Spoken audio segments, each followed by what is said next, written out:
ഇത് മാസ്റ്റർ മോട്ടോഴ്സിന്നാണ് നമ്മുടെ ഹീറോൻ്റെ passion pro വണ്ടി. നമുക്ക് അതിൻ്റെ ഓയിൽ ലീക്കുമായി ബന്ധപ്പെട്ട് നമുക്ക് അതിൻ്റെ എഞ്ചിൻ ഹെഡിൻ്റെ ഭാഗം അതേപോലെ തന്നെ ക്ലച്ച് സൈഡൊക്കെ നമ്മൾ ചെക്ക് ചെയ്യാൻ വേണ്ടിയിട്ട് അയക്കുന്നുണ്ട് കേട്ടോ. അപ്പോൾ നിലവിൽ ഗ്യാസ്കറ്റ് കംപ്ലയിൻ്റ് ആയതാണ്, ഹെഡിൻ്റെ കംപ്ലയിൻറ്റ് കാണിച്ചാണ്. ഈ സൈഡ് മൊത്തം ലീക്കാണ് ഈ സൈഡൊക്കെ കേട്ടോ. അപ്പോൾ അത് ഗ്യാസ്കറ്റൊക്കെ മാറ്റി ഒന്ന് ക്ലിയർ ചെയ്ത് റീസെറ്റ് ചെയ്യാം. വേറെ നമ്മൾ നിലവിലൊന്നും ചെയ്യണം. അപ്പോൾ ജസ്റ്റ് ഇപ്പോൾ ആ ടോപ്പ് സൈഡിലെ കാർബണൊക്കെ ഒന്ന് ക്ലീൻ ചെയ്ത് റീസെറ്റ് ചെയ്യാം. എന്നാൽ വാൽവ് സീറ്റിങ്ങിനായിട്ടൊന്നും ഫുള്ളായിട്ട് അഴിക്കണമെന്നില്ല. നമ്മുടെ കംപ്ലയിൻറ്റ് എന്ന് പറഞ്ഞാൽ ഓയിൽ ലീക്കുള്ളൂ. അപ്പോൾ നമുക്ക് അതുമായി ബന്ധപ്പെട്ട വർക്കുകളാണ് ചെയ്യണേ.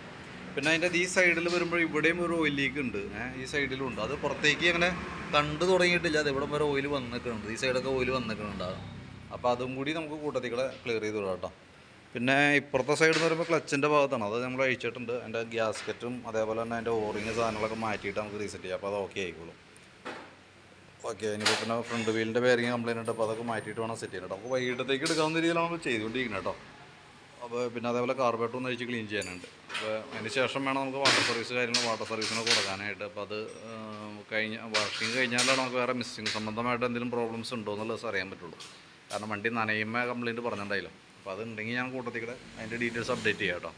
ബാക്കിയത്തെ നമ്മൾ പറഞ്ഞാൽ എസ്റ്റിമേറ്റും പ്രകാരമുള്ള വർക്കുകളാണ് ഇപ്പോൾ അത്. അപ്പോൾ ഞാൻ അതിൻ്റെ ഡീറ്റെയിൽസ് ഇപ്പോൾ ജസ്റ്റ് ഒന്ന് അയച്ചപ്പോൾ അതിൻ്റെ ഡീറ്റെയിൽസ് അപ്ഡേറ്റ് ചെയ്തു നോക്കും. ഓക്കെ.